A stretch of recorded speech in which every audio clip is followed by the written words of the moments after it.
ஒரு மனதோடு pastor Martin அவர்களை வரவழைப்போமாக்க. இப்பொழுது நேரம் 9:38 கனடா டொரண்டோ டைம். 9:38 ஆகிறது. இப்பொழுது நேரம் வரை இந்த டில் திஸ் டைம் கடவுள் எங்களை வழிநடத்தி கொண்டு வந்த கிருபைகளுக்கு நன்றி.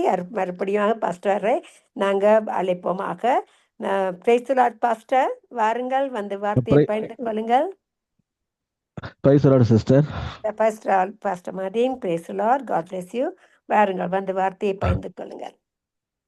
ஆமென். கர்த்தருடைய பரிசுத்த நாமம் மையப்படுவதாக. இந்த வேளையிலே மீண்டுமாய் சங்கமம் வானொலி மூலமாய் கிறிஸ்துவுக்குள்ள அன்பான சகோதர சகோதரிகளை நான் சந்திப்பதிலே மிகுந்த பெருமகிழ்ச்சி அடைகிறேன். நாம் ஜெபித்து கர்த்தருடைய வார்த்தைக்கு நேராக கடந்து செல்வோம். அன்பின் இரக்கமும் உருக்கமும் உள்ள பரலோகத்தின் நல்ல தகப்பனே, கர்த்தாவே, இந்த வேலைக்காய் நன்றியோடு துதிக்கிற ஆண்டவரே, மெய்யாகவே குமாரனை இயேசு உங்களை விடுதலையாக்கின விடுதலை ஆவீர்கள் என்று எழுதியிருக்கபடி ஆண்டவரே, கர்த்தாவே, எங்களுக்காக நீர் ஆண்டவரே கல்வாரி சிலுவையிலே ரத்தம் சிந்தி எங்களை மீட்டு எங்களை விடுதலை ஆக்கியிருக்கிறீர் ஆண்டவரே. இந்த விடுதலைக்கேற்ற வசனங்கள் ஆண்டவர் எங்கள் மத்தியிலே அனுப்பி தருவீராக. எங்கள் பிழைப்புக்கேற்ற வார்த்தைகள், எங்களுடைய ஒவ்வொரு நாளும் ஜீவனுக்கேற்ற வசனத்தை எங்கள் மத்தியிலே அனுப்பி தருவீராக ஆண்டவரே. உங்களுடைய கரத்தில் ஒப்புக் கொடுக்கிறோம் இயேசு நாமத்தில் பிதாவே, ஆமென். நாம் ஜெபத்தை குறித்து பல காரியங்களை தொடர்ந்து பார்த்து கொண்டு வந்திருக்கோம் பாருங்க. ஜெபத்தை ஒரு மைய புள்ளியாக வைத்து ஜெபத்தை சுற்றிலும் இருக்கின்ற பல காரியங்கள், நாம் தனியாக ஒரு சத்தியத்தை பார்க்காமல் ஜெபத்திலே சம்பந்தப்பட்டிருக்கிற எல்லா சத்தியங்களையும் தொடர்ந்து நாம் பார்த்து கொண்டு வந்திருக்கிறோம் பாருங்க. நம்ம பர்டிகுலரா ஜெபத்தை மட்டுமே பேசவில்லை, ஆனா அந்த ஜெபத்தோடு சம்பந்தப்பட்ட வார்த்தைகள், ஜெபத்தோடு சம்பந்தப்பட்ட ஒவ்வொரு காரியங்களையும் நாம் தொடர்ந்து பார்த்து கொண்டு வந்திருக்கிறோம் பாருங்க. ஜெபத்திற்கு முன்பாக என்ன செய்ய வேண்டும், ஜெபத்தில் எப்படி ஜெபிக்க வேண்டும், ஜெபத்திற்கு அப்புறம் அதை நாம் எப்படி நடந்து கொள்ள வேண்டும், அதற்குரிய சத்தியங்கள் என்ன, நம் முன்னோர்கள் ஜெபத்தினாலே எப்படி ஜெயித்தார்கள், எப்படி காரியங்கள் அவர் வாழ்க்கையில் நடந்தது, இப்ப ஜெபத்தில் மூலமா எப்படி பதிலை பெற்றுக் கொண்டார்கள், பதில் பெறுகிற ஜெபத்தை நாம் எப்படி பெற்றுக்கொள்கிறது, பல காரியங்களை தொடர்ந்து நாம் பார்த்து கொண்டே வந்திருக்கிறோம் பாருங்க. அதனால நம்முடைய வாழ்க்கையில ஜெபம் ரொம்ப ரொம்ப முக்கியம். ஜெபத்தை நாம் ஜெபிக்கும் பொழுது நாம் தேவனோடு ஒரு ஐக்கியப்படுகிறோம் பாருங்க. தேவனோடு தொடர்பு படுத்துகிறோம். வானம் பூமி படைத்த தேவன், வானம் பூமி கொள்ளாத தேவன், நம்முடைய வார்த்தைக்கு அவர் செவி கொடுக்கிறார். நமக்கு அவர் பதில் தருகிறார். நம்முடைய சூழ்நிலையை அறிந்திருக்கிற தேவன் நமக்கு விடுதலையை கொடுக்கறதுக்கு அவர் ரெடியா இருக்கிறார் பாருங்க. விடுதலையை பெற்றுக்கொள்கிறோம், பதிலை பெற்றுக்கொள்கிறோம், தேவனோட தொடர்பு கொள்கிறோம் பாருங்க. தேவனுக்கு நமக்கு இடையில ஐக்கியம் ஒவ்வொரு நாளும் அதிகரித்து கொண்டே வரும். இதுதான் ஜெபம் பாருங்க. இதுதான் தேவனுக்குள்ள நமக்குள்ள ஒரு உறவு. நல்ல ஒரு ஆவிக்குரிய விசுவாசி பாருங்க ஒவ்வொரு நாளும் ஜெபிக்கிற மனிதனாக இருப்பான் பாருங்க. அப்ப நாம் ஜெபம் செய்யும் பொழுது என்ன பண்ணிடுவோம், நம்ம தேவனோடு தொடர்பு பண்ணிடுவோம். நண்பரோடு பேசுற மாதிரி, ஒரு அப்பாவோடு பேசுற மாதிரி, ஒரு மென்டாரோடு பேசுற மாதிரி நம்ம என்ன பண்ணிடுவோம், நம்ம அவரோட கூட ஐக்கியப்படணும். கர்த்தர் அதை எதிர்பார்க்கிறார். ஒவ்வொரு நாளும் இந்த சகோதரன் இந்த சகோதரி எப்படி ஜெபத்துக்கு வருவாங்க அப்படின்னு கர்த்தர் என்ன பண்றாருன்னா அவர் வாலண்டியா எதிர்பார்க்கிறாரு பாருங்க. அதுதான் ரொம்ப ரொம்ப முக்கியம். நம்முடைய வாழ்க்கையில ஜெபம் ரொம்ப முக்கியமான காரியம் பாருங்க. இன்றைக்கு நம்ம என்ன ஜெபத்தை பார்க்கிறோம் அப்படின்னா, 3ஆம் யோவான்ல ஒரே ஒரு அதிகாரம் தான் இருக்கு பாருங்க. 3ஆம் யோவானுக்கு அதுல 2வது வசனத்தை நான் வாசிக்கிறேன். பிரியமானவனே, உன் ஆத்மா வாழுகிறது போல நீ எல்லாவற்றையும் வாழ்ந்து சுகமா இருக்கும்படி வேண்டுகிறேன். இந்த வசனத்தை நீங்க எடுத்து பார்த்துட்டு பாத்தீங்கன்னா ஒரு மிகப்பெரிய ஒரு சத்தியத்தை இந்த யோவான் ஸ்தானம் யோவான் அப்போஸ்தலன் யோவான் எழுதுகிறார் பாருங்க. சொல்றாரு இந்த இடத்துல, உன் ஆத்மா வாழுகிறது போல நீ எல்லாவற்றையும் வாழ்ந்து சுகமா இருக்கும்படி வேண்டுகிறேன். இந்த அதிகாரத்துடைய பேக்ரவுண்டை பார்த்துட்டீங்கன்னா, இந்த அதிகாரத்துல 3 மனிதர்கள் வருகிறார்கள். யோவான் எழுதும் பொழுது 3 மனிதர்கள் கொடுத்திருக்கிறார். முதலாவது இந்த அதிகாரம் எழுதப்பட்டிருக்கிறதுனா, முதலாவது வசனத்தை பார்த்தீங்கன்னா, மூப்பனாகிய நான் சத்தியத்தின்படி நேசிக்கிற பிரியமான காயுக்கு எழுதுகிறதாரு. ஒரு காயு என்ற ஒரு அருமையான ஒரு ஒரு சகோதரர் அவருக்கு எழுதாரு. இந்த காயு யாருன்னா, இவர் பாருங்க எபேசு சபையில இருக்கதா சொல்லப்படுகிறார். இவர் சபை ஊழியர்களை நன்றாக ஒரு ஒரு ஹாஸ்பிட்டாலிட்டி பண்ற ஒரு சகோதரர், நன்றாக விருந்தோம்பல் செய்கிற ஒரு சகோதரராக இருக்கிறார் பாருங்க. அவரோட வாழ்க்கையை நீங்க எடுத்து பார்த்தீங்கன்னா, அவருடைய வீட்டுக்கு செல்லும் பொழுது அவர் சபை அப்போஸ்தலர்களையோ ஊழியக்காரர்களையும் நன்றாக கவனித்து அவர்களுக்கு வேண்டிய எல்லா அந்த பயண உதவிகள், அனுபவம் எல்லாத்தையுமே செய்கிற ஒரு நல்ல ஒரு ஆத்மாக அந்த காயு இருக்கிறார் பாருங்க. இது 1ல 8வது வசனம் வரைக்கும் காயுவை குறித்து இப்படியாக சொல்லப்பட்டிருக்கிறது பாருங்க. அவர் 5வது வசனம் பாருங்க. பிரியமானவரே, நீ சகோதரருக்கும் அந்நியருக்கும் செய்கிற யாவற்றையும் உண்மையாக செய்கிறார் என்றாரு. அவர் ஒரு கங்க்ராச்சுலேட் பண்ற ஒரு வாழ்த்துகிறாரு அந்த காய்க்கு எழுதும் போது அப்பேற்பட்ட சத்தியத்தில் எழுதுகிறார். 2வது ஒரு மனுஷன் பார்த்தோம்னா 12வது வசனத்துல இருந்துருக்கு. நான் படிக்கிறேன் பாருங்க. 9லேருந்து 10 வரைக்கும் படிக்க வேண்டியது. நான் சபைக்கு எழுதினேன், ஆனாலும் அவர்களில் முதன்மையாக இருக்க விரும்புகிற தியோத்திரேப்பு எங்களை ஏற்றுக்கொள்ளவில்லை. இந்த தியோத்திரேப்பு என்ற மனிதன் யாருன்னா, இவர் வந்து அந்த சபையிலே வந்து ஒரு ஒரு சபை தலைவராக இருக்கிறார். இவர் எப்படின்னா கொஞ்சம் ஒரு டிக்டேட்டர் சுகமுள்ள ஒரு மனிதராக இருக்கிறார் பாருங்க. இவர் வந்து எப்படின்னா ரொம்ப எவ்வளவுதான் அப்போஸ்தலர் மூலியமா சபைகள் வந்து உருவாக்கப்பட்டது. சபை தலைவராக இடையில வந்து இவர் வந்து பாருங்க அப்போஸ்தலர்களை சரியாக ஏற்றுக்கொள்ளவில்லை. இந்த காவி மாதிரி சரியாக கவனிக்கல. இவர் வந்து என்ன பண்றாருன்னா, அவர்களை வந்து முழுவதுமாக வந்து சரியாக ஒரு மரியாதை கொடுக்காத மனிதனாக இருக்கிறார் பாருங்க. அப்பேற்பட்ட ஒரு டிக்டேட்டர், சபை தலைவர்ல ஒரு டிக்டேட்டராக இருக்கிற ஒரு மனிதன் பாக்குறாங்க. 3வது ஒரு மனிதன் எங்க பாத்தீங்கன்னா 12வது வசனத்துல இப்படியே வருகிறது பாருங்க. தேமேத்திரியு எல்லாராலும் நற்சாட்சி பெற்றதும் இல்லாமல் சத்தியத்தாலும் நற்சாட்சி பெற்றவன். நாங்களும் நாங்களும் சாட்சி கொடுக்கிறோம், எங்கள் சாட்சியை மெய் என்று அறிவீர்கள். இந்த இடத்துல இன்னொரு சகோதரனை குறித்து, ஒரு மூப்பரை குறித்து இந்த இடத்துல போட்டிருக்கு, தேமேத்திரியு என்ற மனிதன். இவரை குறித்து நீங்க பார்த்தீங்கன்னா பைபிள்ல ஒரு 2 இடத்துல வருகிறது. 2 பேரும் வெவ்வேறு ஆட்கள் என்று சொல்கிறார்கள். பட் அது முக்கியம் கிடையாது. அப்ப இந்த அப்போஸ்தலனாகிய யோவான் வந்து இந்த 3 பேர்த்தை வந்து அடையாளப்படுத்துறார். அதுல முக்கியமாக அவர் காயுக்காகவே இந்த ஒரு லெட்டரை வந்து அவர் எழுதுறாரு. அது எழுதும் போதுதான் சொல்றாரு, மிகப்பெரிய ஒரு சத்தியத்தை அவர் சொல்றாரு. உன் ஆத்மா வாழுகிறது போல நீ செய்கிற எல்லா நற்காரியங்கள், நற்கிரியைகள், இவை எல்லாம் வந்து உன்னுடைய வாழ்க்கையில வந்து உன்னுடைய ஆத்மாவில வந்து வெளிப்படுகிறது. அந்த ஆத்மா வாழுகிறது போல நீ எல்லாவற்றிலையும் வாழணும். உன்னுடைய உன்னுடைய இன்னர் லைஃப் எப்படி இருக்கிறதோ அதே மாதிரிதான் எப்படி இருக்குன்னா உன்னுடைய அவுட்டர் லைஃப் இருக்கு. ஏன்னா உன்னுடைய கிரியைகளை நாங்கள் பார்க்கும் பொழுது எப்படி பார்க்கிறோம்னா உன்னுடைய இன்னர் லைஃபை பார்க்கிறோம், அந்த ஆத்மா வாழ்வை பார்க்கிறோம், அந்த ஆத்மா செழிப்பை பார்க்கிறோம். அந்த ஆத்மா செழிப்பு, அந்த வாழ்வை வந்து வாழுகிறது போல நீ எப்படி வாழ்கிறாய், உன் ஆவிக்குரிய வாழ்க்கை எப்படி இருக்கிறதோ அதே போல உன்னுடைய வெளிப்புறமான வாழ்க்கை வந்து அமைய வேண்டும் என்று நான் ஜெபிக்கிறேன், உனக்காக வேண்டுகிறேன் அப்படின்றாரு. ஒரு அட்வைஸாகவும் கொடுக்கிறாரு, ஜெபிக்கிற காரியமாகவும் வந்து அதை சொல்கிறாரு. இது வந்து வேதத்துல வந்து இந்த வசனங்கள் வந்து எப்படியா இருக்கிறது என்று நம்ம பார்த்தோம்னா, முதலாவது நம்ம பார்க்கணும்னா வெளிப்புறமான வாழ்வு. அதை என்ன சொன்ன மாதிரி இந்த வெளிப்புறமான வாழ்வு, ஆத்ம வாழ்வு. இது வெளிப்புற வாழ்வை குறித்து இந்த வசனத்தை குறித்து எப்படி சொல்றதுன்னா, வெளிப்புறமான வாழ்வுனா ஒரு வெற்றி உள்ள ஒரு வாழ்க்கை, ஒரு நல்ல சுகம் உள்ள ஒரு ஹெல்த்தியான ஒரு லைஃப், ஒரு ஆவி ஆத்மா சரீரத்துல ஒரு நல்ல ஹெல்த்தியான வாழ்க்கைன்றது. அதுதான் சொல்றாங்க, நம்முடைய ஆவிக்குரிய வாழ்க்கை எந்த அளவுக்கு நம்ம உயர்ந்து இருக்கிறதோ, எந்த அளவுக்கு நம்முடைய ஆவிக்குரிய வாழ்க்கை, ஆவிக்குரிய வளர்ச்சி, ஆத்மா வளர்ச்சி எந்த அளவுக்கு வந்து நாம் வந்து எப்படி இருக்கோம், வலுவாக இருக்கிறோமோ அந்த அளவுக்கு நம்ம என்ன பண்றோம் வாழ்க்கையில, நம்முடைய வாழ்க்கை வெளிப்புறமான வாழ்க்கை வந்து இருக்கிறது. அதனால வந்து இதை எப்படி சொல்லிடுறாருன்னா, ஊமையை எடுத்துட்டோம்னா நம்ம அவங்க புரிந்து கொள்ளுகிற ஊமையை எடுத்துட்டோம் அப்படின்னு பார்த்தோம்னா, சங்கீதம் 1வது அதிகாரத்துல வந்து இப்படியே போட்டுருவோம் தெரியும். சங்கீதம் 1வது அதிகாரம் எல்லாருக்கும் தெரிந்த அதிகாரத்துல 3வது வசனம் பாருங்க. அவன் நீர்க்கால்கள் ஓரமாய் நடப்பட்டு தன் காலத்தில் தன் கனியை தந்து இளையதா இருக்கிற மரத்தை போல இருப்பான், செய்வதெல்லாம் வைக்கும். இது யாரை பத்தி சொல்றதுன்னா, 2வது வசனத்தை பார்த்தா அருமையா தெரியுது. கர்த்தருடைய வேதத்தில் பிரியமா இருந்து இரவும் பகலும் அவருடைய வேதத்தை தியானமா இருக்கிற மனுஷன் பாக்கியவான் அப்படின்னு சொல்றாரு. வேதத்தை படிக்கும் பொழுது, வேதத்தை தியானிக்கும் பொழுது அவன் ஆசீர்வதிக்கப்பட்டவனாக இருக்கிறான். அவனோட வாழ்க்கை எப்படியா இருக்கிறதுன்னு சொன்னால், அவன் நீர்க்கால்களில் உணவாய் நடப்பட்டு தன் காலத்தில் தன் கனியை தந்து இலைதா இருக்கிற மரத்தை போல இருப்பான். இந்த இடத்துல நீங்க பாருங்க, ஒரு மரத்தை வந்து ஓமையாக வந்து சொல்லுகிறாரு. ஒரு நன்றாக வேதத்தை தியானிக்கிற மனுஷன் அவனை, அதுக்கு முந்தின வசனம் நீங்க பார்த்தீங்கன்னா 1வது வசனத்துல அவனோட நற்கிரியைகள் இருக்குது பாருங்க. அவருக்கு துன்மார்க்கரோட ஆலோசனைப்படி நடக்கல, பாவியின் வழியில நில்லாமல, பரியாசகர் உட்கார இடத்துல உட்காரல. அப்பேற்பட்ட ஒரு மனுஷன் பாருங்க, அவன் வேதத்தை தியானிக்கிற மனுஷன் இருக்கிறான். இரவும் பகலும் வேதத்தை தியானிக்கிற மனுஷன், வேதத்தை நேசிக்கிறான், வேதத்தை படிக்கிறான், வேதத்தை தியானிக்கிறான். அப்பேற்பட்ட மனுஷனோட வாழ்க்கைக்கு ஒரு ஓமை சொல்லப்பட்டிருக்கிறது. என்ன ஓமை? அந்த ஓமை தான் ரொம்ப முக்கியம் பாருங்க. நீர்க்கால் ஓரமாய் நடப்பட்டு தன் காலத்து தன் கடையை தெரிகிற இளையர்களுக்கு அவன் செய்வதெல்லாம் வாய்க்குன்னு போட்டிருக்கு. இந்த இடத்துல சொல்றாரு, நீர்க்கால்கள், ஒரு வாய்க்கால்கள், தண்ணீர் நிறைந்த வாய்க்கால்கள், எப்பொழுதும் பசுமையா இருக்கிற வாய்க்கால் ஓரமாய் ஒரு மரம் நடப்பட்டிருக்கிறது. அந்த மரத்தை வந்து நீதிமானுக்கு அடையாளமாக சொல்லுகிறார். அந்த மரத்துடைய வேர் நீங்க பாத்துட்டீங்கன்னா அந்த கண்ணுக்கு தெரியாது. அந்த வேர் பூமிக்கு அடியில் இருக்கிறது. அந்த அந்த வேரோட நுனி வந்து எங்க இருக்கிற தண்ணீர் உறிஞ்சுகிற பகுதியா இருக்கிறது. தண்ணீர் உள்ள இடத்துல நட்டப்பட்டிருக்கிறதா இருக்கு. ஆனா அந்த மரத்தோட வெளிப்பிரகாரம், வெளியில நீங்க பாத்துட்டீங்க அப்படின்னா அந்த வெளியில வந்து நன்றாக செழித்து ஒழுங்கிற ஒரு மரமா இருக்கிறது. எப்பொழுதும் கணிதறிகிற ஒரு மரமா இருக்கிறது. அதுதான் நான் சொல்றேனே, இந்த இடத்துல நீங்க பாத்தீங்கன்னா இந்த வசனத்துக்கு அந்த வசனத்தை நான் பொருத்தி பார்க்கும் என்றால், எப்படி ஒரு ஆத்துமா கிறிஸ்துவுக்குள்ளாய் செழிப்பாக இருக்கிறதோ, எப்படி ஒரு ஆத்துமா வளர்ச்சி கிறிஸ்துவுக்குள்ளாய் நன்றாக ஆழமாக இருக்கிறதோ, ஒவ்வொரு நாளும் கிறிஸ்துவோட தொடர்போடு ஒவ்வொரு நாளும் கிறிஸ்துவுக்குள்ளாய் வாழ்கிற வாழ்க்கை எப்படி ஆழமாக இருக்கிறதோ அதே போலதான் வெளிப்புறமான வாழ்க்கை இருக்கும் என்று அப்போஸ்தலனாகிய யோவான் 3:2 சொல்றாரு. அதன்படி நீ வாழணும் அப்படின்னு சொல்லி அவர் வந்து என்ன பண்றாரு, அவர் ஜெபிக்கிறார், ஆசீர்வதிக்கிறார், அட்வைஸ் சொல்றார், எப்படி வேணா எடுத்துக்கலாம் பார்த்துக்கலாம். அதே தான் இந்த சொல்றாரு, மரத்துக்கு அடையாளமா இருக்கிறது. இந்த மரம் எப்பேற்பட்ட மரமா இருக்கிறது?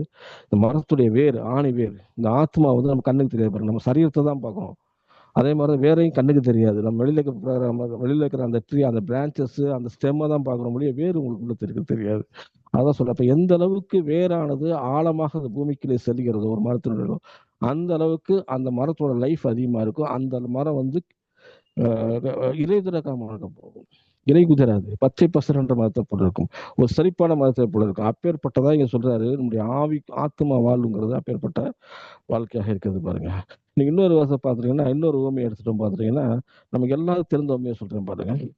மத்தேயு 6வது அதிகாரத்தில் சொல்றாரு, 33வது வசனம், முதலாவது தேவனுடைய ராஜ்யத்தையும் அவருடைய நீதியையும் தேடுங்கள், அப்பொழுது எல்லாம் உங்களுக்கு கூட புறப்படும். நம்முடைய அவசிய தேவைகள், அத்தியாவசிய தேவைகள் எல்லாவற்றையும் சொல்றாரு. நீங்க எல்லாரும் சொல்றாரு, முதலாவது ஒரு கண்டிஷன் சொல்றாரு, தேவனுடைய ராஜ்யத்தையும் அதனுடைய நீதியையும் தேடுங்கள், விரைவு எல்லாம் உங்களுக்கு கூட கொடுக்கணும் அப்படின்றாரு. அப்ப என்ன அர்த்தம்னா, நாம் தேவனுடைய ராஜ்யத்தையும் நீதியையும் நாம் தேடும் பொழுது நம்முடைய வாழ்க்கையில இதெல்லாம் செய்யப்படுகிறது. ஒரு மரமானது ஆழமாய் எந்த அளவுக்கு உள்ளே வந்து வேறுபடுகிறதோ அது வெளிப்புற வாழ்க்கை வந்து இருக்கிறது.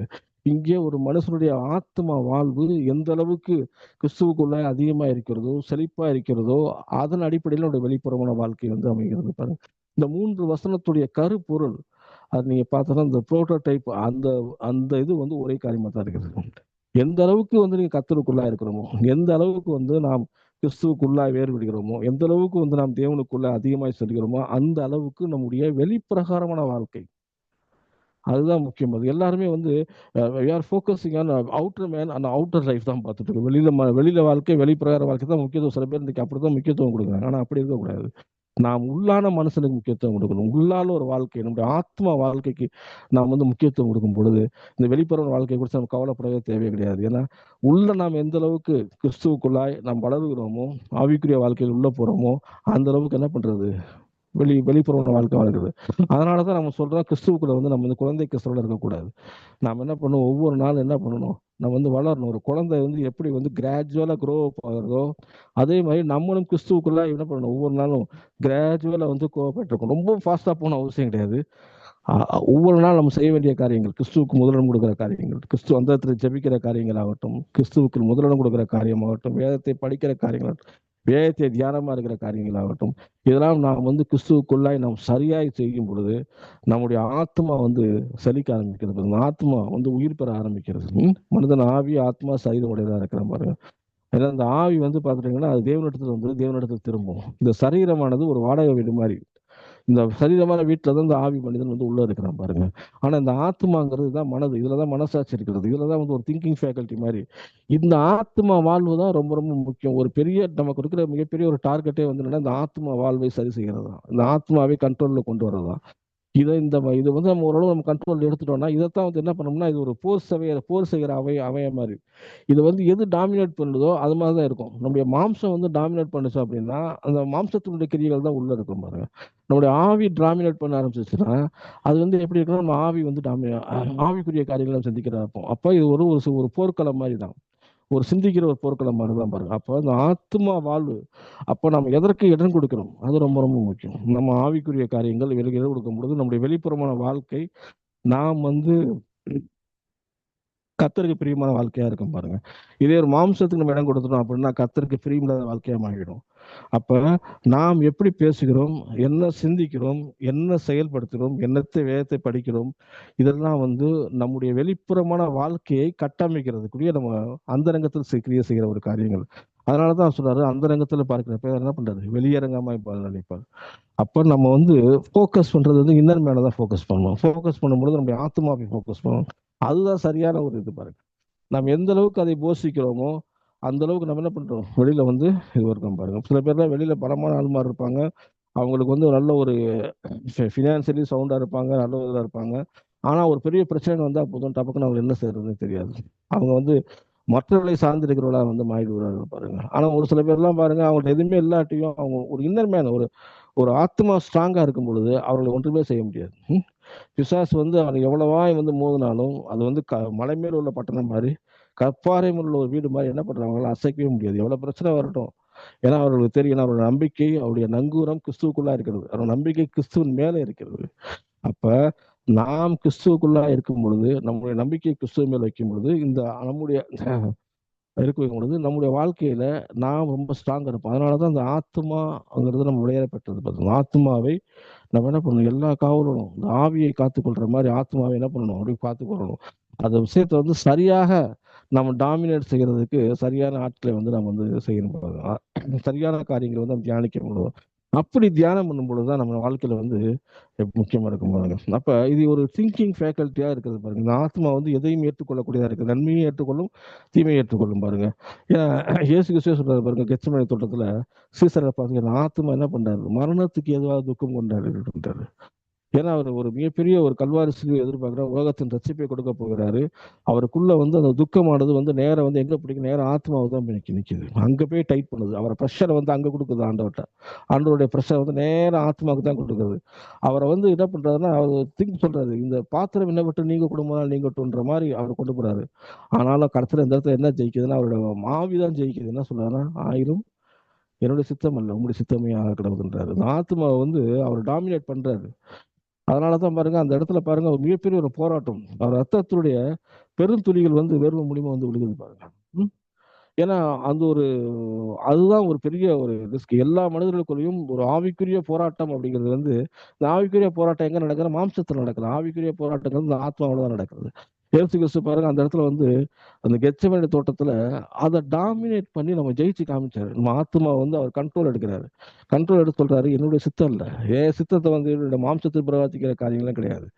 அது உலகத்தினுடைய எவ்வளவு பெரிய பாவமாகட்டும், அது எவ்வளவு பெரிய தண்டனை ஆகட்டும், அதில் சுமக்க ரெடியா இருக்கிறேன், கர்த்தருடைய சித்தம் தான் பேசுன்னு சொல்லிட்டு என்ன பண்றாருன்னா, அந்த துக்கத்தை வந்து என்ன பண்றாருன்னா அவர் ஜெயிக்கிறாரு. துக்கத்தை ஜெயிக்கும் பொழுது என்ன பண்றாருன்னா, அவருடைய தேவ சித்தத்தை அவர் செய்யக்கூடிய மனிதனாக, ஒரு தேவனாக என்ன பண்றாரு, இஸ் ப்ரிப்பேர் ஆகிறாரு பாருங்க. அப்ப அந்த ஆத்துமாங்கிறது தான் ரொம்ப ரொம்ப முக்கியம். அதனாலதான் நம்ம என்ன பண்றோம், நம்ம வந்து நம்முடைய வாழ்க்கையில வந்து நம்ம எதை முக்கியத்துவம் படுத்தணும், ஆத்மா அந்த இன்னும் மேலதான் என்ன பண்ணணும், அந்த போராட்டம் முகந்த அந்த வாழ்க்கையில வந்து நம்ம என்ன பண்ணோம், ஆவிக்குரிய காரியங்களுக்கோ நாம் தேவனுடைய காரியங்களுக்கும் வேத வசனம் என்ன சொல்கிறதோ, வேத வாக்கு தத்தங்கள் என்ன சொல்கிறதோ அதை வந்து நாம் செயல்படுத்துறவங்களா இருக்க வேண்டும். அந்த இடத்துல நம்ம அந்த ஆத்மாவோட செயல்படுத்த ஆரம்பிச்சிட்டோம் அப்படின்னா நம்ம சக்சஸ் பண்ண ஆரம்பிச்சிட்டோம்னு அர்த்தம். நம்ம மாம்சத்துக்கு இடம் கொடுக்க ஆரம்பிச்சிட்டோம் அப்படின்னா நம்ம சக்சஸ் பண்ணுறோம். என்னுடைய வாழ்க்கையிலையும் பாருங்க பல காரியங்கள் இந்த மாதிரி இருந்துக்கு பாருங்க. பெரும்பாலும் வந்து மனிதர்கள் வந்து மாம்சத்தை தான் முடிவெடுப்போம். ஆனா நானும் அப்படிதான் மாம்சத்துல முடிவெடுப்போம், மாம்சத்திலே செய்வோம். கொண்டு போகும் பொழுது அது ஒரு ஆவிக்குரிய வாழ்க்கை மாதிரி இருக்காது பாருங்க. அது முடிவு பாருங்க, நமக்குள்ள அந்த மென்டலி அந்த டார்ச்சர் உண்ட மன உளைச்சல் கொடுத்துக்கிட்டே இருக்கும். அதே இது வந்து நம்ம ஆவிக்குரிய காரியங்களுக்கு நாம் வந்து அதுக்கு இடம் கொடுக்கும் பொழுது அந்த சூழ்நிலை வந்து கொஞ்சம் கொஞ்சமாக மாற ஆரம்பிச்சிடும் பாருங்க. ஆவிக்குரிய வாழ்க்கை நம்ம இடம் கொடுக்க ஆரம்பிச்சிட்டோம் அப்படின்னா உடனே அந்த மனதுல வந்து ஒரு ஒரு சமாதானம் உண்டாகும். ஒருவேளை நமக்கு எதுவுமே இல்லாம இருக்கலாம், ஆனா ஒரு தேவ சமாதானத்தை உருவாகும். தேவ பிரசன்னம் நம்முடைய மனதை வந்து ஆளுகை செய்ய ஆரம்பிக்கணும் பாருங்க. நமக்கு இருக்கிற அந்த கோபம் வைராகியம் எல்லாமே என்ன பண்ணிடணும், கொஞ்சம் கொஞ்சமா அப்படி குறைய ஆரம்பிச்சிடும் பார்த்துக்கோங்க. அப்படியே அப்ப அதுதான் ரொம்ப முக்கியம். நாம் எங்கே வந்து எதற்கு இடம் கொடுக்கிறோம், மாம்சரிய காரியங்கள் இடம் கொடுக்குறோமோ ஆவிக்குரிய காரியங்களுக்கு இடம் கொடுக்குறோம், எதற்கு முக்கியத்துவம் கொடுக்குறோமோ அதன்படி தான் நம்ம ஆத்மா வாழ்வு இருக்கும். அப்படி ஆத்மா எப்படி வாழ்கிறதோ அதன்படி தான் வெளிப்புறமான வாழ்க்கை இருக்கும். அதைத்தான் சொல்றாரு, பிரியமான ஒரு ஆத்மா வாழ்க்கை பொறுத்த எல்லாவற்றிலும், எல்லாவற்றிலும்னா எல்லாவற்றிலும் டோட்டல் ப்ராஸ்பரிட்டி, நம்முடைய வாழ்க்கையில முழுசும் ஒரு ஆசீர்வாதமான வாழ்க்கை வந்து இருக்கும் பாருங்க. அப்ப ஆத்மா வாழ்கிறது வந்து எதை குறித்து எப்பேற்பட்டதா இருக்கிறது, எதை இப்படி இருக்கக்கூடாதுன்னு பார்த்தோம்னா, லூக்கால ஒரு சம்பவம் உங்களுக்கு தெரியும் பார்த்தோம். லூக்கா 12வது அதிகாரத்துல ஒரு சம்பவத்தை வந்து நம்ம பார்க்கிறோம். லூக்கா 12வது அதிகாரத்துல 16ல இருந்து 24 பாதிக்கணும் பாருங்க. அல்லாமலும் ஒரு ஓமையை அவர்களுக்கு சொன்னார். ஐஸ்வர்யம் உள்ள ஒரு மனிதன் நிலம் நன்றாய் விளைந்தது, ஒருவனுடைய நிலம் நன்றாய் விளைந்தது. அப்பொழுது அவன், நான் என்ன செய்வேன், என் தானியத்தை சேர்த்து வைக்கிறதுக்கு இடமில்லையே, நான் ஒன்று செய்வேன், என் களஞ்சியங்களை இழுத்து பெரிதாக கட்டி எனக்கு விளைந்த தானியத்தையும் என் பொருள்களையும் அங்கே சேர்த்து வைத்து, பின்பு ஆத்துமாவே உனக்காக அநேக வருஷங்களுக்கு அநேகம் பொருள் சேர்த்து வைக்கப்பட்டிருக்கிறது, நீ இளைப்பாரி புசித்து குடித்து பூரிப்பாயிரு என்று என் ஆத்மாவோட சொல்லுவேன் என்று தனக்குள்ளே சிந்தித்துக் கொண்டிருந்தான். தேவனோ அவனை நோக்கி, மதியீனனே, உன் ஆத்மா உன்னிடத்தில் இருந்து இன்று ராத்திரி எடுத்துக்கொள்ளப்படும், அப்பொழுது நீ சேகரித்தவைகள் யாருடையதாகும் என்றார். தேவனிடத்தில் ஐஸ்வர்யனானவர்கள் தனக்காகவே பொக்கிஷங்களை சேர்த்துக்கிறவன் இப்படியே இருக்கிறான் என்றார். இந்த இடத்துல பாருங்க, அந்த இடத்துல சொல்ற வசனம் வந்து உன் ஆத்மா வந்து எந்த அளவுக்கு வந்து செலுத்தி இருக்கிறதோ அந்த அளவுக்கு உன்னோட வெளிப்புற வாழ்க்கை இருக்குன்னு சொல்லிட்டு 3 யோவான்ல எழுதப்பட்டிருக்கு. ஆனா இந்த இடத்துல சொல்றாரு, நீ வந்து இன்று ராத்திரியோட ஆத்மா இடத்திலிருந்து எடுத்துக்கொள்ளப்பட்ட நீ சேவை எடுத்தவள் யாருக்கு ஆகும் பார்த்தோம். 2 வசனங்களும் வந்து ஒரு சின்ன ஒரு கான்ட்ராஸ்ட், ஒரு சிறிய ஒரு ஒரு சின்ன ஒரு வித்தியாசம் தான் இருக்கிறது. என்ன வித்தியாசம் சொல்றாருன்னா, அது வந்து 3 யோவான் வந்து நற்காரியங்களை குறித்து வந்து போதிக்கிறது.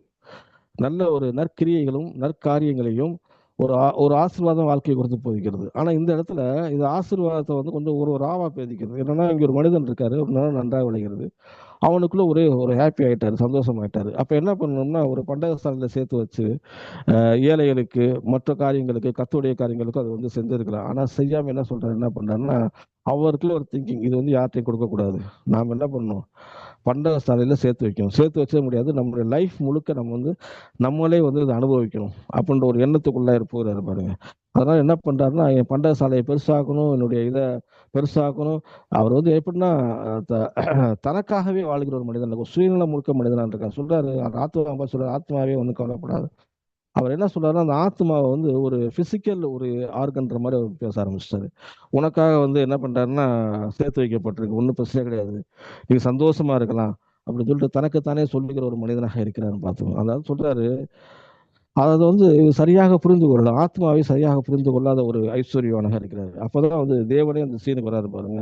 தேவனிடத்துல வந்து சொல்றாரு பாருங்க ஒரே வார்த்தையில, உன் ஆத்மா என்னிடத்திலிருந்து இன்று ராத்திரியில் எடுத்துக்கொள்ளப்படும், அப்பொழுது நீ சேகரிடத்தில் யாருடையது ஆகும். அவர் சொல்றாரு அந்த இடத்துல ஒரு கன்க்ளூஷன் 20 தேவனிடத்தில் ஐஸ்வர்யனாக இல்லாமல் தனக்காகவே பொக்கிஷங்களை சேர்த்துக்கிற மனிதன் இப்படியா இருக்கிறான். அவன் வந்து ஆத்மாவை தப்பா புரிஞ்சு வச்சிருக்கிறான்.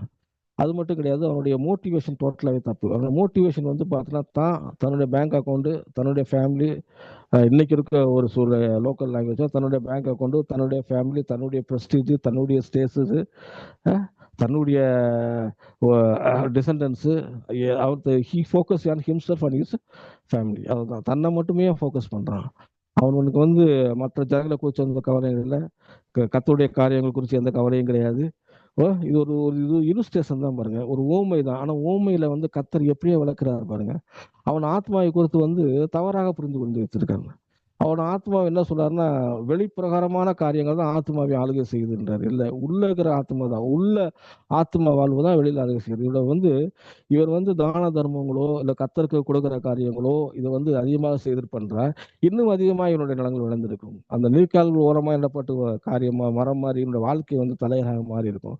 ஆனா இவன் அதை சிந்திக்கல பாருங்க. இவன் சிந்திக்கும் பொழுது எதை கொண்டு போறான் அப்படின்னா, தன்னை குறித்து சிந்திக்கிற ஒரு மனிதனா இருக்கிறான் பாருங்க.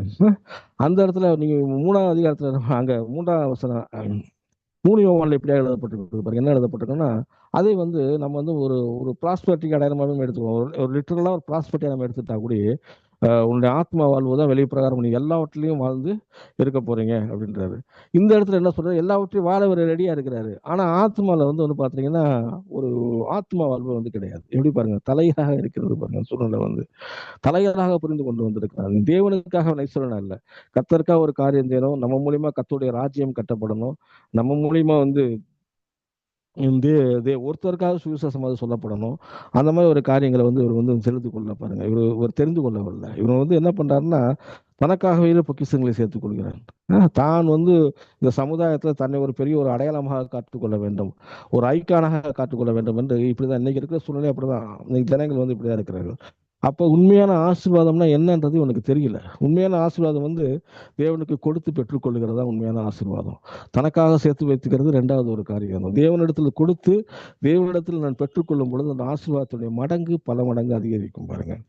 அதுதான் உண்மையான ஒரு ஆத்மா வாழ்வு. அந்த ஆத்மாவில் வந்து ஃபர்ஸ்ட் வந்து நாம் தேவனுடைய ராஜ்யம் கட்டப்படணும், உள்ள தேவனுடைய ஏன் மூலியமா சுவிசேஷம் அறிக்கப்பட வேண்டும், ஏன் மூலியமா அநேக சபைகள் கட்டப்பட வேண்டும், ஏன் மூலியமா அநேகருக்கு வந்து சுவிசேஷத்துடைய வாசல்கள் திறக்கப்பட வேண்டும், ஏன் மூலியமா அநேகருக்கு வந்து கஷ்டப்படுகிறவர்கள் வந்து போஷிக்கப்படும். இப்படி ஒரு ஒரு இந்த எண்ணங்கள் இருந்துச்சுன்னா அவன் வந்து தேவனுக்கு ஐஸ்வர்யனா இருக்கலாம் பாருங்க. அவனோட வழி வாழ்க்கையை வந்து கண்டிப்பா வந்து நிச்சயமா கத்தர் ஆசிரிப்பார். எல்லாத்தையும் கத்தர் கொடுத்துட்டு ஒண்ணும் இல்லாம போற மனுஷனாக நிச்சயமாகவே இருக்க மாட்டான். அதனால நம்முடைய ஆத்மா வாழ்வுங்கிறது ரொம்ப ரொம்ப முக்கியம். நம்ம ஆத்மா வந்து வசனத்தினால போதிக்கப்பட வேண்டும். வாசிப்போம்னா யாக்கோபு 1:21 இப்படியா சொல்லப்பட்டிருக்கு பாருங்க. யாக்கோபு 1ஆம் அதிகாரம் 21 வசனத்தில் நான் வாசிக்கிறேன் பாருங்க.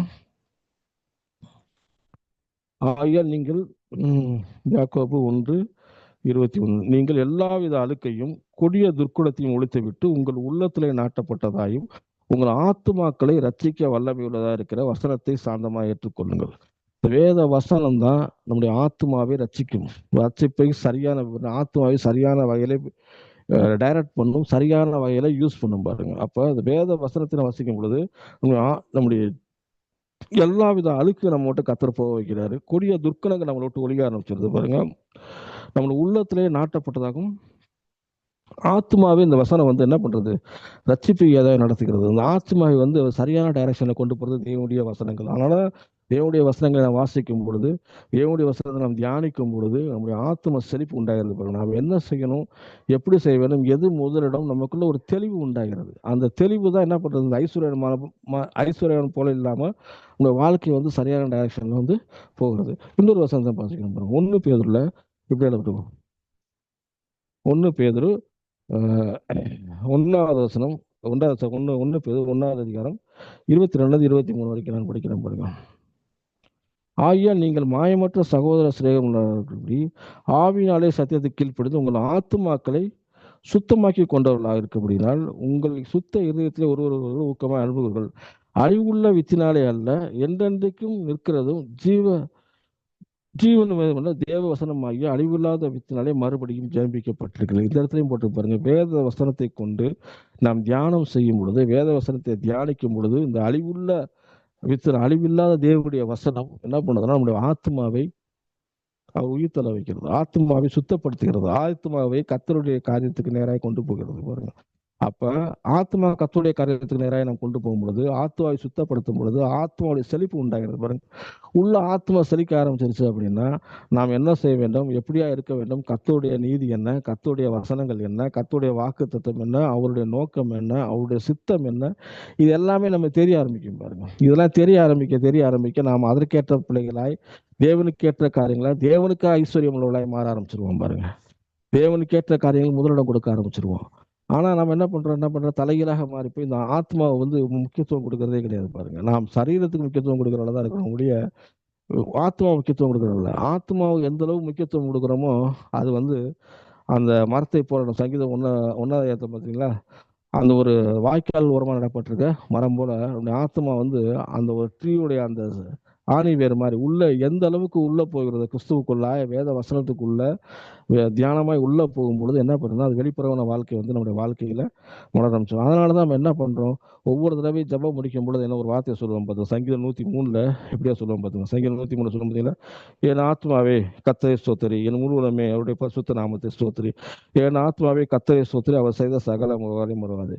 இந்த வசனம் பார்த்தீங்கன்னா ரசிக்கப்படாதவங்களுக்கே தெரியும், அவங்களுக்கே தெரியும். இப்போ ஒரு வீட்டு ஜெபம் பண்ண ஆரம்பிச்சுட்டு நம்ம ஜெபிச்சு முடிச்ச உடனே அந்த வார்த்தையை சொன்னோம் அப்படின்னா அவன் கடகடன்னு அவங்க ஒப்பிப்பாங்க பாருங்க. சண்டே கிளாஸ் பிள்ளைகளுக்கு தெரியும், வசனமே தெரியாதவர்களுக்கும் தெரியும், உலகத்தார்களுக்கு போய் ஜெபம் பண்ணாலும் அவங்க அந்த அளவுக்கு இந்த வசனம் தெரிஞ்சு அதனுடைய பவர் என்ன, நம்ம எந்த காரியத்துக்கு எது நம்ம கடைசியாக சொல்லுகிறோம்னா ஒரு கன்ஃபர்ஷன் பண்றோம். நம்மளோட வாழ்க்கையில நம்முடைய ஆத்மாவை ஒரு ட்ரெயின் அப் பண்றோம். ஆத்மாவை ட்ரெயின் அப் பண்ணும் பொழுது நம்ம கர்த்தரை தான் ஸ்தோத்தரிக்கணும், கர்த்தருடைய காரியங்களுக்கு தான் முதலிடம் கொடுக்கணும், முதலாவது தேவனுடைய ராஜ்யத்தையும் முதலாவது நீதியையும் தேடணும் அப்படின்னு சொல்லி என்ன பண்றோம். ஒவ்வொரு தடவையும் நம்ம என்ன பண்றோம்னா ஒரு பிளட்ஜ் பண்ற மாதிரி நம்ம ஜெபம் பண்ணி முடிச்ச உடனே அது நம்ம ஆத்மாவுக்கு நம்மளே சொல்லிக்கிற ஒரு காரியம். ஏன்னா ஆத்மாவை நீ கர்த்தருக்கு முதலிடம் கொடு, அவரே ஸ்தோத்தரி, அவர் செய்த உதவியை மறந்துடாத அப்படின்னு சொல்லி நம்ம என்ன பண்றோம், ஒவ்வொரு தடவையும் ஆத்மாவை ட்ரெயின் பண்ணுகிற ஆளா இருக்கிறோம் பாருங்க. நீங்க அந்த நேரம் இருக்கும்போது சங்கீதம் 103 அதிகாரத்தில் வசனத்தை பார்த்துட்டீங்கன்னா, நானே ஒரு 3 வசனங்களை படிக்கிறேன் பாருங்க. 3வது அதிகாரத்தில் அவர் உன் அக்கிரமங்கள் எல்லாம் மன்னித்து உன் நோய்களை குணமாக்கி உன் பிராணை அழிவுக்கு மீட்டு உன்னை கிருபையினாலும் இரக்கங்களால் முடிசூட்டி நன்மையினால் உன் வாயை திருப்தியாக்குகிறார், கழுவுக்கு சமணம் உன் வயது திரும்ப வாழ வைத்து போறாகிறது. இந்த வசனம் நமக்கு தனியா தெரியும். அதே மாதிரி 1வது 2வது வசனம் தலையில தெரியும். ஆனா நீங்க கோர்த்து பார்த்தீங்கன்னா தான் உண்மையான சத்தியம் என்னன்னு தெரியும். அது 1வது வசனம் 2வது வசனம் எல்லாத்துக்கும் தெரியும். இதெல்லாம் நல்ல ஆவிக்குரிய கிறிஸ்தவ எல்லாத்துக்கும் தெரியும். ஆனா நீங்க கரெக்டா நீங்க முதல் வசனத்தையும் 2வது வசனத்தையும் 3 4 வசனங்கள் அந்த 5 வசனங்களையும் சேர்த்து படிக்கும் பொழுதுதான் அந்த இடத்துல ஒரு என்ன சொல்லணும்னா ஒரு கண்டிஷனும் ஒரு பிளெஸிங்கும் சொல்லப்பட்டிருக்கு. உன் ஆத்மாவை வந்து நீ எந்த அளவுக்கு வாழ்க்கை வாழ்றியோ, எந்த அளவுக்கு செழிக்கிறியோ, எந்த அளவுக்கு நீ ட்ரெயின் அப் பண்றியோ, அது சொல்றாரு கர்த்தர் வந்து அக்கிரமங்களை மன்னிக்கிறாரு, உன் நோய்களை குணமாக்குகிறாரு, ஒரு பிராணை அழிவுக்கு மீட்டுகிறாரு, கிருபின இறக்குங்கிறாரு, நம்மளை முடிசூட்டுகிறாரு, நன்மையில நம் வாயை திருப்தியாக்குகிறார், கழுகுக்கு சமனாய் தரும் வாய்தோல போலாகிறது. பாருங்க, இந்த 103ஆம் அதிகாரத்தில் நீங்க படிச்சு பார்த்தீங்கன்னா சில ஆசீர்வாதங்கள் வந்து கொடுக்கப்பட்டிருக்கு. இது எல்லாமே வந்து எதுக்கு சம்மந்தப்பட்டிருக்குன்னா, நம்ம ஆத்மாவோட சம்மந்தப்பட்டிருக்கோம். ஆத்மாவை எந்த அளவு நம்ம ட்ரெயின் பண்றோம், அந்த சிந்தனை தளத்துல வந்து நம்ம எதற்கு முக்கியத்துவம் கொடுக்கணும், ஆவிக்குரிய காரியங்களுக்கு முக்கியத்துவம் கொடுக்கும் பொழுது இந்த ஆத்ம ரட்சிப்பு அந்த இடத்துல உண்டாகிறது. வேத வசனத்தை கொண்டு ஆத்மாவை நம்ம பரிசுத்தப்படுத்துகிறோம். ஒரு ஆத்மாவை வந்து நம்ம என்ன பண்ணிடுறோம், ஆத்மாவை வந்து செழிப்புக்குள்ளதான் மாக்குறோம் பாருங்க. உள்ள ஒரு வாழ்வு, ஆத்மா வாழ்வு வந்த உடனே அந்த வாழ்வு வந்து அப்படியே அந்த வாழ்வு வந்து வெளியில வர ஆரம்பிச்சிருது. வெளியில வர ஆரம்பிச்சோம்னா வெளிப்புறமான வாழ்க்கை வந்து முன்னேற ஆரம்பிச்சிருது பாருங்க. அதனாலதான் வந்து 22ஆம் வசனத்தை நீங்க படிச்சு பார்த்தீங்கன்னா தெரியும், கர்த்தர் என்ன பண்றாரு. அதே வசனம் பாருங்க, கடைசி வசனம் பாருங்க, கர்த்தர் ஆளுகிற எவரிடத்திலும் உள்ள அவருடைய சகல கிரிகளை அவரை ஸ்தோத்தரிங்கள். மறுபடியும் சொன்னார், முடிக்கும் பொழுது என் ஆத்மாவை கர்த்தரை ஸ்தோத்தரி. அப்ப நாம் கர்த்தரை வந்து ஆத்மாவை தான் ட்ரெயின் பண்ணும் பொழுது, ஆத்மாவை தேவ வசனங்களால் போஷிக்கப்படும் பொழுது, ஆத்மாவை தேவ வசனத்தில் நிறையும் பொழுது வெளிப்பிரகாரமான ஒரு வாழ்வு உங்க வாழ்க்கையில உண்டாகும். அதைத்தான் காயுக்கு வந்து அந்த இடத்துல வந்து சொல்றாரு, உங்க ஆத்மா நல்லா இருக்கு, ஆனா இன்னும் செழிக்கணும். இன்னும் செழிக்கும் பொழுது உன்னுடைய வெளிப்புறமான வாழ்க்கை மாற ஆரம்பிச்சிடும். வெளிப்புறமான வாழ்க்கை வரும்போது நாம் தேவனுடைய காரியங்களுக்கு என்ன பண்றோம், அதிகமாக பிரயோஜனமுள்ளவர்களாய் மாற்றப்படுவோம் பாருங்க. அப்போ நம்முடைய எல்லாவற்றோடும் சரீரத்தை காட்டிலும் ஆத்மா ரொம்ப ரொம்ப முக்கியம். நாம் வந்து நமக்காக ஐஸ்வரனா இல்லாமல் நம்ம மட்டும் பார்க்காம தேவனை பார்க்க வேண்டும். தேவனுக்காக எழுந்து நிற்கிறவர்களாய், தேவனுக்காக பிரகாசிக்கிறவர்களாய் நாம் இருக்க வேண்டும். நம்ம ஜெபம் பண்ணுவோம். அன்பின் பரலோக பிதாவே, நன்றியோடு துதிக்கிற ஆண்டவரே, கர்த்தாவே, இந்த வேலைக்காக நன்றி செலுத்தும் ஆண்டவரே, உடைய ஆத்மா ரட்சிப்புக்காக நன்றி சொல்றேன். கெச்சமலை தோட்டத்திலே ரத்தத்தின் பிழைகளாய் கர்த்தாவே பெருந்துளிகள் ஆண்ட விழுந்து ஆண்டவரே, உடைய ஆத்மா பலன் ஆண்டவரே, கர்த்தாவின் ஆத்மா பலனை கண்டு கர்த்தர் திருச்சடைவன் ஆண்டவரே, உடைய ஆத்மா ஒரு சிந்தப்பட்ட அந்த ரத்தம் ஆண்டவரே ஒவ்வொரு ஆத்மாவில் விளட்டும் ஆண்டவரே. எங்களோட வசனங்கள் எங்கள் ஆத்மாக்களை பசுத்தப்படுத்தட்டும், எங்கள் ஆத்மா செழிக்கட்டும் ஆண்டவரே. நாங்கள் மனிதருக்காக அல்ல, தேவனுக்காக எழுந்து பிரகாசிக்கலாக எழுந்து உதவி செய்வீராக ஆண்டவரே. நாங்கள் சகலத்தையும் ஆண்டவரே, யோவான் 3ஆவது வசனத்தில் எழுதப்பட்டுள்ள ஆண்டவரே, பிரியமான ஆத்மா வாழ்கிற போல எல்லாவற்றிலும் வாழ்ந்து சுகமா இருக்க, செழிப்பா இருக்க எங்க உதவி செய்கிறார்கள். ஆத்மா வாழ்வதை எங்களை முன்குறித்திருக்கிறது ஆண்டவரே. இந்த ஆத்மாவுக்கு முதலாம் கொடுக்கிறதா எங்களை மாற்றும். முதலாவது தேவனுடைய ராஜ்யத்தையும் நீதியம் தேடுகிறதா எங்களை மாற்றுவீராக ஆண்டவரே. எங்களை ஒவ்வொரு நாளும் ஆண்டவர் சமூகத்தில் உட்கார்ந்து ஆண்டவரே, தேவனை பிரியப்படுத்துகிற காரியங்கள், தேவனுடைய சித்தத்தை செய்கிற காரியங்களை சிந்திக்க, தியானம் பண்ண ஆத்மாவை தேவனுடைய வசனத்தினால் நாங்கள் நிரப்ப உதவி செய்கிறாங்க. உங்களுடைய கரத்தில் ஒப்புக் கொடுக்கிறோம். இயேசு நாமத்தை ஜெபிக்கிறோம் ஜீவன் நல்ல பிதாவே, ஆமென். ஆமென், ஆமென், ஆமென். அருமையான வார்த்தை. உன் ஆத்துமா வாழ்வது போல எல்லாவற்றிலும் வாழ கடவுது.